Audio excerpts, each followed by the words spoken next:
Greetings to all of you. We are glad to have you back at English After Hours. I'm Hannah. And I'm Thomas. We've prepared a very fascinating and significant subject for our audience today.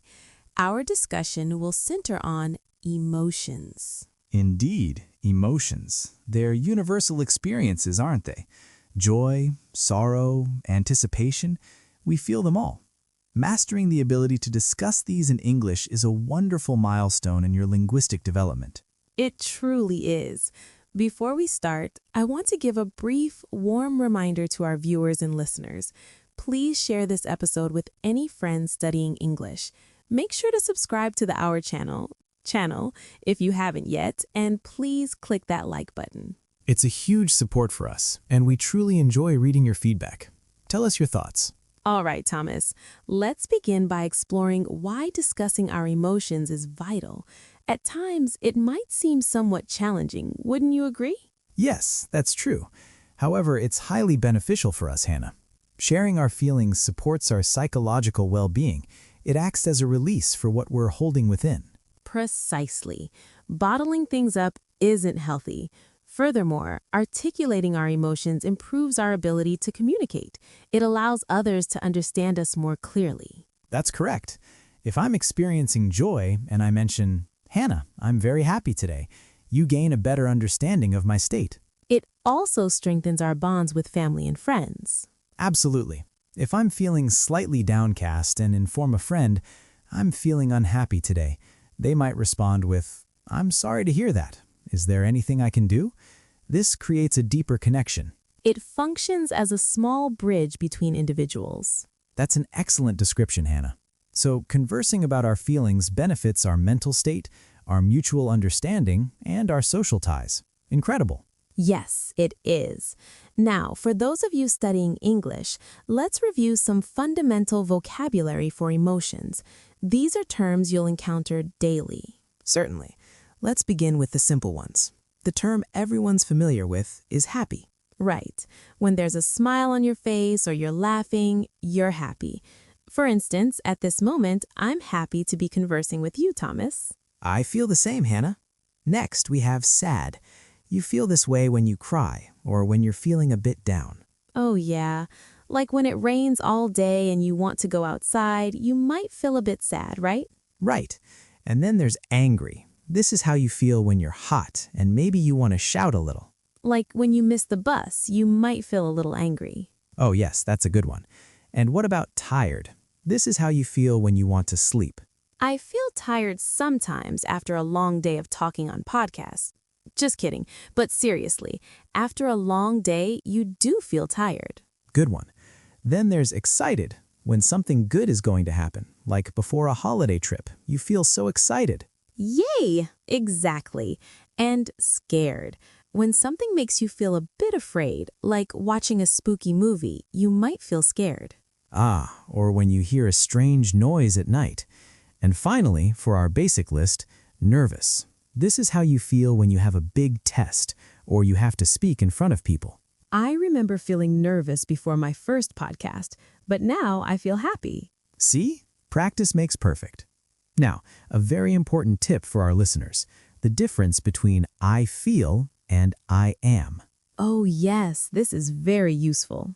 When we talk about feelings, we often say, I feel happy or I feel sad. That's right. It describes your current state, how you're feeling right now. But you can also say, I am happy or I am sad. Both are correct. Yes, so you can say, I feel tired or I am tired. Both mean the same thing. Don't worry too much about the difference at this stage. Just pick one and use it. Perfect advice, Thomas. Okay, now let's try some more specific feelings. These words can help you describe how you feel in more detail. I like this. First, frustrated. This is when you try to do something, but it's very difficult and it's not working.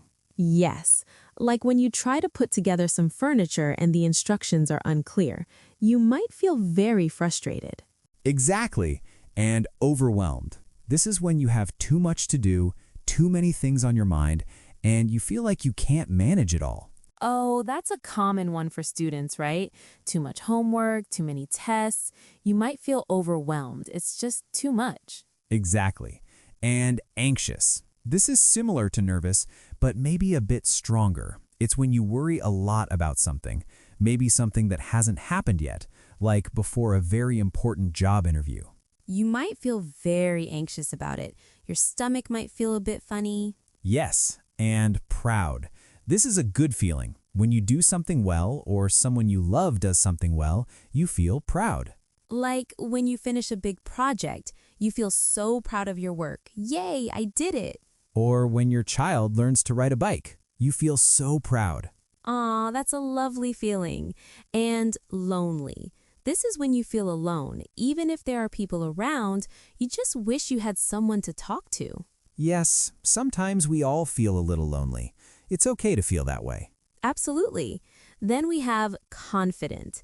This is when you believe in yourself and your abilities. You feel strong and ready.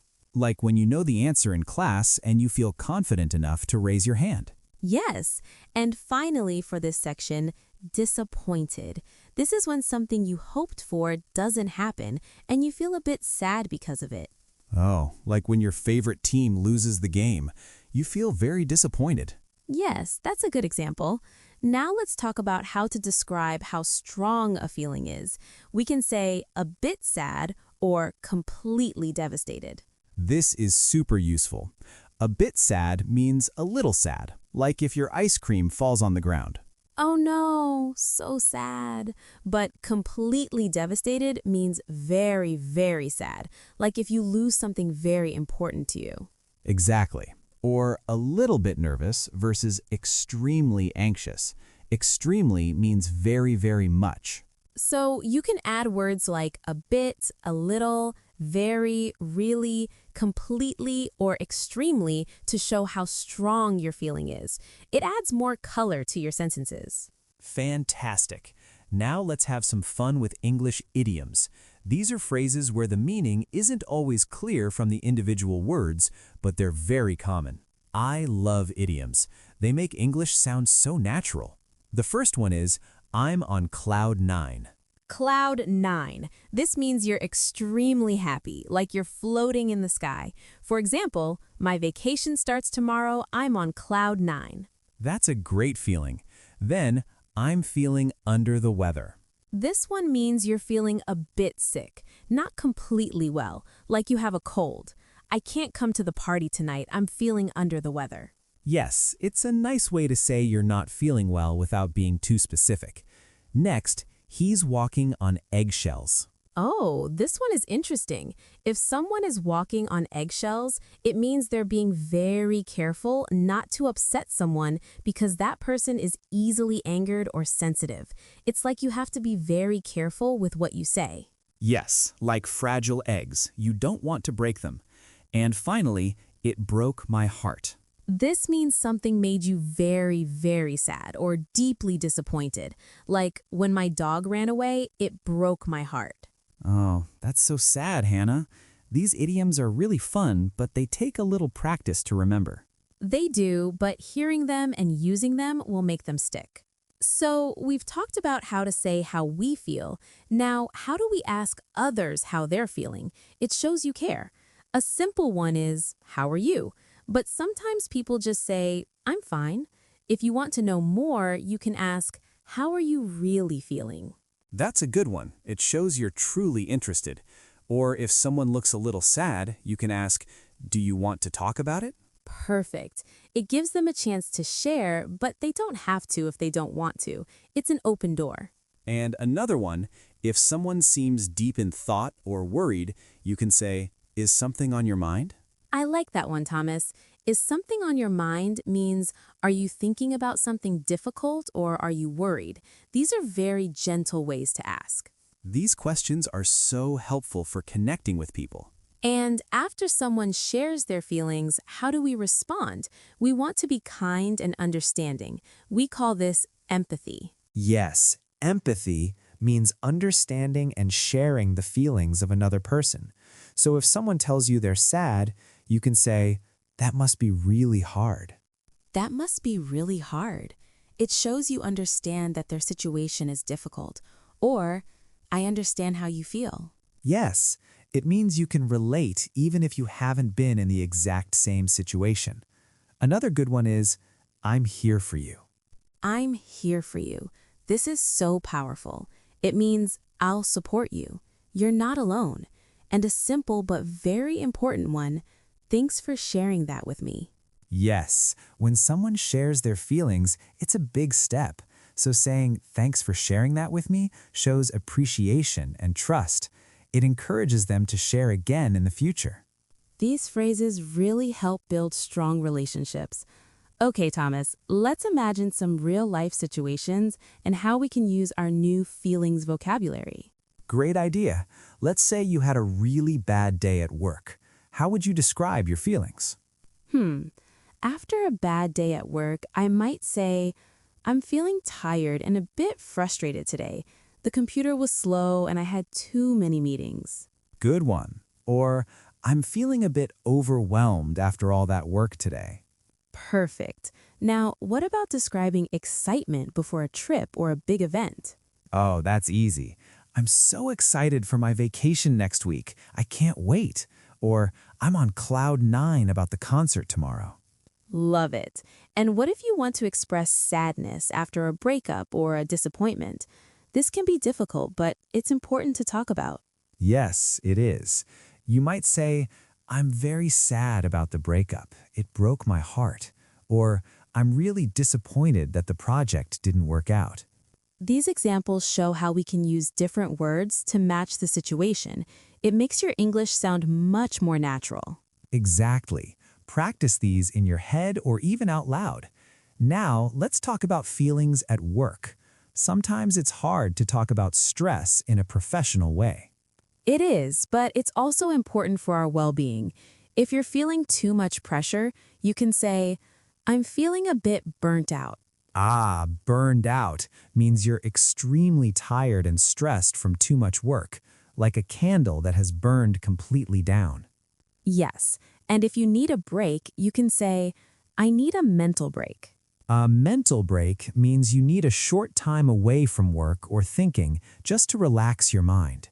It's very common to feel this way sometimes. These phrases are good for talking to a manager or colleague if you need to. They're polite and professional. Very useful. Thomas, let's talk a little bit about how different cultures express emotions. It's really interesting. Oh, yes. In some cultures, people might not talk about their feelings as much. They might keep them more to themselves. That's right. And in other cultures, it might be very normal and even expected to share how you feel openly.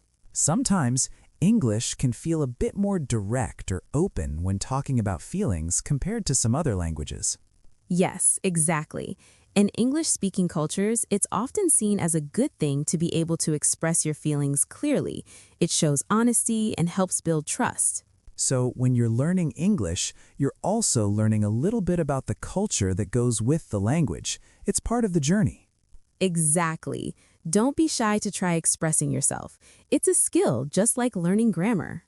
Okay, Thomas, we're almost out of time, but before we go, what are some final tips for our listeners to improve their emotional vocabulary? My first tip is keep a feelings journal in English.